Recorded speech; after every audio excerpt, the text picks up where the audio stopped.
ಸ್ಪಂಜಿನಷ್ಟೇ ಸಾಫ್ಟಾಗಿರುವ ಈ ರೆಸಿಪಿ ತಿನ್ನೋದಕ್ಕಂತೂ ಅದ್ಭುತವಾದ ರುಚಿ ಇರುತ್ತೆ. ಖಂಡಿತ ನಿಮಗೆಲ್ಲ ತುಂಬ ಇಷ್ಟ ಆಗುತ್ತೆ. ಯಾವ ರೀತಿ ಮಾಡೋದು ಅಂತ ನೋಡ್ಕೊಳ್ಳೋಣ ಬನ್ನಿ. ಒಂದು ಬೌಲ್ಗೆ 1 ಕಪ್ ಹಾಲನ್ನು ಹಾಕ್ಕೊಳ್ತಾ ಇದ್ದೀನಿ.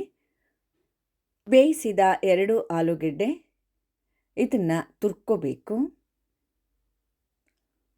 ಹಾಲಿನ ಜೊತೆಗೇ 2 ಆಲೂಗೆಡ್ಡೆನೂ ತುರ್ಕೊಂಡಿದ್ದೀನಿ.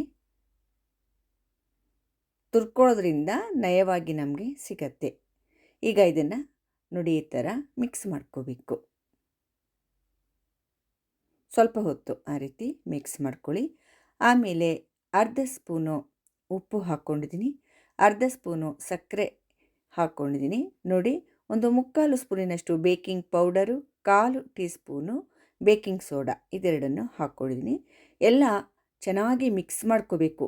ನೋಡಿ, ನೊರೆ ನೊರೆ ಎಷ್ಟು ಚೆನ್ನಾಗಿ ಬರ್ತಾ ಇದೆ, ಹಾಗೆ ಗಟ್ಟಿ ಕೂಡ ಆಗಿದೆ. ನಾವು ಆಲೂಗೆಡ್ಡೆ ಎಲ್ಲ ಹಾಕಿರೋದ್ರಿಂದ ನೋಡಿ, ನೊರೆ ನೋಡಿ, ಬೇಕಿಂಗ್ ಸೋಡಾ ಬೇಕಿಂಗ್ ಪೌಡರ್ ಎರಡನ್ನೂ ಹಾಕಿರೋದ್ರಿಂದ ನೊರೆ ಚೆನ್ನಾಗಿ ಬಂದಿದೆ. ಇದಕ್ಕೇ ಇದು ಎಷ್ಟು ಹಿಡಿಸುತ್ತೋ ಅಷ್ಟು ಗೋಧಿ ಹಿಟ್ಟನ್ನು ಹಾಕಿ ನಾವು ಮಿಕ್ಸ್ ಮಾಡ್ಕೋಬೇಕಾಗತ್ತೆ. 1 ಕಪ್ ಗೋಧಿ ಹಿಟ್ಟನ್ನು ಹಾಕ್ಕೊಂಡು ಮಿಕ್ಸ್ ಮಾಡ್ಕೊಳ್ತಾ ಇದ್ದೀನಿ. ನೋಡಿ, ಇದು ಸ್ವಲ್ಪ ತೆಳು ಆಯಿತು.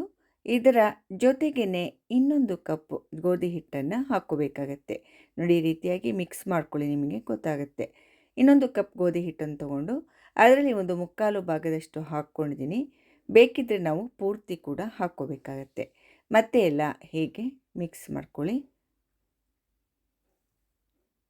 ಕೈಯಿಂದನೇ ಮಿಕ್ಸ್ ಮಾಡಿಕೊಂಡ್ರೆ ನಮಗೆ ಹದ ಚೆನ್ನಾಗಿ ಗೊತ್ತಾಗುತ್ತೆ. ಇದು ಸ್ವಲ್ಪ ತೆಳು ಆಯಿತು ಅನಿಸ್ತು. ನಾನು ಇನ್ನು 1/4 ಕಪ್ ಗೋಧಿ ಹಿಟ್ಟು ಉಳ್ಕೊಂಡಿತ್ತಲ್ವ, ಅದನ್ನು ಕೂಡ ಪೂರ್ತಿಯಾಗಿ ಹಾಕ್ಕೊಳ್ತಾ ಇದ್ದೀನಿ. ಹಾಕ್ಕೊಂಡು ಮಿಕ್ಸ್ ಮಾಡ್ಕೋಬೇಕು.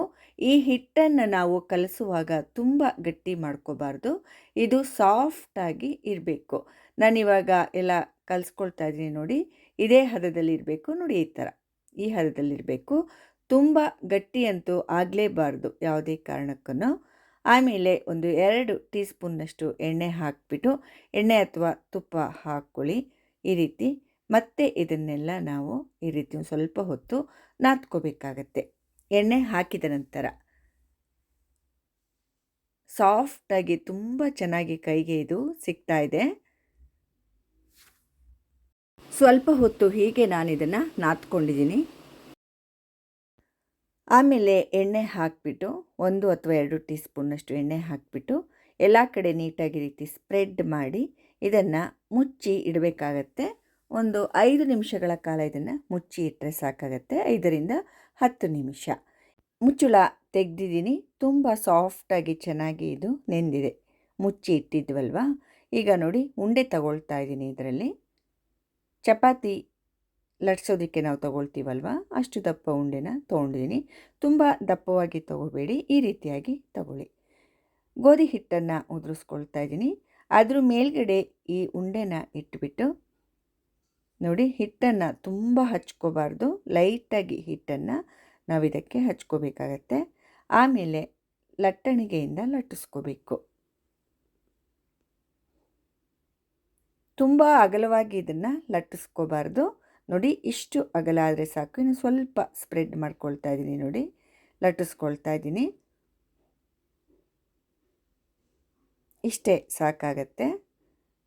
ದುಂಡಗೆ ಬೇಕು ಅಂದರೆ ಈ ರೀತಿ ಮಾಡ್ಕೊಳ್ಳಿ. ತುಂಬ ಸಾಫ್ಟಾಗಿರೋದ್ರಿಂದ ನಾವು ಯಾವ ರೀತಿ ಶೇಪ್ ಕೊಟ್ಟರು ಆ ರೀತಿ ಇದು ಆಗತ್ತೆ. ನೋಡಿ, ಲಟ್ಟಿಸ್ಕೊಂಡಿದ್ದೀನಿ.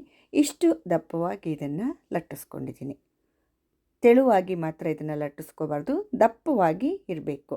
ಇನ್ನೊಂದನ್ನು ಹಾಗೆ ಲಟ್ಟಿಸ್ಕೊಳ್ತಾ ಇದ್ದೀನಿ. ನೋಡಿ,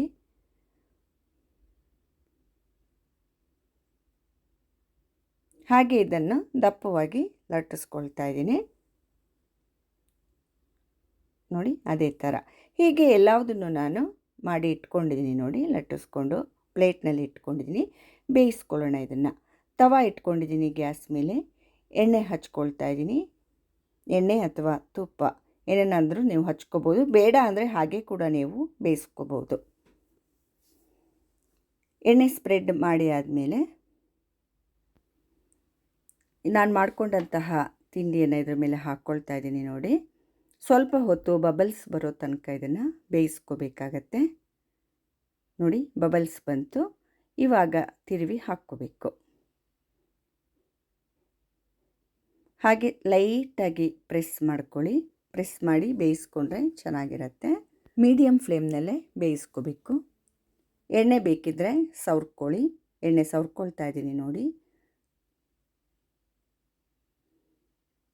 ಸ್ವಲ್ಪ ಹೊತ್ತು ಬೆಂದ ನಂತರ ಇದನ್ನು ತಿರುವಿ ಹಾಕ್ಕೊಳ್ತೀನಿ.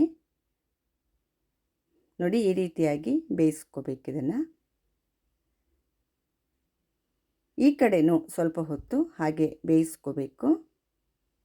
ಆಮೇಲೆ ಎಣ್ಣೆನ ಹಚ್ಕೊಳ್ತಾ ಇದ್ದೀನಿ. ಎಣ್ಣೆ ಅಪ್ಲೈ ಮಾಡಬೇಕು. ನೋಡಿ ಇವಾಗ ಇದು ರೆಡಿ ಆಯಿತು. ಬೇಕಿದ್ದರೆ ಇನ್ನೊಂದು ಸಲ ತಿರುವಿ ಹಾಕಿಬಿಟ್ಟು ಈ ರೀತಿ ಬೇಯಿಸ್ಕೋಬೋದು. ಹೀಗೆ ನಾನು ಪ್ರೆಸ್ ಮಾಡ್ತಾಯಿದ್ರೆ ಇದು ಒಳ್ಳೆ ಸ್ಪಂಜಿನ ಥರ ನನಗೆ ಸಿಗ್ತಾಯಿದೆ. ಅಷ್ಟೊಂದು ಮೃದುವಾಗಿದೆ. ಈಗ ಇನ್ನೊಂದನ್ನು ಬೇಯಿಸ್ಕೊಳ್ತಾ ಇದ್ದೀನಿ ನೋಡಿ. ಹಾಗೆಯೇ ಸ್ವಲ್ಪ ಬೆಂದ ನಂತರ ಮತ್ತೆ ತಿರುವಿ ಹಾಕ್ಕೊಳ್ತಾ ಇದ್ದೀನಿ. ತುಂಬ ರುಚಿಯಾಗಿರುತ್ತೆ ಈ ರೆಸಿಪಿ. ಇದಕ್ಕೆ ಏನಂತ ಹೆಸರಿಡೋದು ನೀವೇ ಹೇಳಿ. ಬ್ರೆಡ್ ಚಪಾತಿ ಅಂತ ಇಡೋದು, ಯಾವ ರೀತಿ ಅಂತ ನೀವೇ ಒಂದು ಹೆಸರನ್ನು ಇಡಿ. ತುಂಬ ರುಚಿಯಾದಂಥ ರೆಸಿಪಿ. ಇದನ್ನು ನೀವು ಮೈದಾದಲ್ಲಿ ಕೂಡ ಮಾಡ್ಕೋಬೋದು. ಗೋಧಿ ಹಿಟ್ಟಿನ ಬದಲಾಗಿ ಮೈದಾ ಕೂಡ ಹಾಕಿ ಮಾಡ್ಕೋಬೋದು. ಸ್ವಲ್ಪ ಆರೋಗ್ಯವಾಗಿರಬೇಕು ಅಂದರೆ ಗೋಧಿ ಹಿಟ್ಟನ್ನು ಹಾಕ್ಕೊಂಡ್ರೆ ಆಯಿತು. ನೀವು ಏನಾದರೂ ಯಾವಾಗಲೂ ಈ ಸೋಡಾ ಪುಡಿ ಅಥವಾ ಬೇಕಿಂಗ್ ಪೌಡ್ರು ಹಾಕೋದಕ್ಕೆ ಬೇಜಾರಾದರೆ ಹಾಗೆ ಕೂಡ ಅದೆರಡನ್ನೂ ಹಾಕದೆ ನೀವು ಇದನ್ನು ಮಾಡ್ಕೋಬೋದು. ಏನಾದ್ರು ಫಂಕ್ಷನ್ಗಳಲ್ಲೆಲ್ಲ ಹಾಕಿ ಮಾಡಿದ್ರೆ ತುಂಬಾ ಚೆನ್ನಾಗಿರುತ್ತೆ. ಈ ಕಿಟಿ ಪಾರ್ಟಿಗಳು ಮಾಡಿದಾಗ ಅಥವಾ ಏನಾದ್ರು ಚಿಕ್ಕ ಪುಟ್ಟ ಫಂಕ್ಷನ್ನಲ್ಲೆಲ್ಲ ಈ ರೀತಿ ರೆಸಿಪಿ ಮಾಡಿಕೊಟ್ರೆ ನಿಜಕ್ಕೂ ತುಂಬ ಆಶ್ಚರ್ಯಪಡ್ತಾರೆ ಎಲ್ಲರೂ.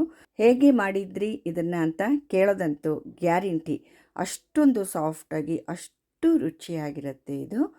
ಚಟ್ನಿ ಹಾಗೂ ಯಾವುದೇ ಥರದ ಸಾಸ್, ಟೊಮೆಟೊ ಸಾಸ್ ಜೊತೆ ಕೂಡ ಇದು ಚೆನ್ನಾಗಿರುತ್ತೆ. ಮೇಲ್ಗಡೆ ಬೇಕಿದ್ದರೆ ನಿಮಗೆ ಶೈನಿಂಗ್ ಬೇಕು ಅಂದರೆ ಕೊನೆಯಲ್ಲಿ ಈ ರೀತಿ ಎಣ್ಣೆನ ಸವರ್ಕೋಬೋದು. ಎಷ್ಟು ಸಾಫ್ಟಾಗಿರುತ್ತೆ ಅಂತ ತೋರಿಸ್ತೀನಿ ನೋಡಿ.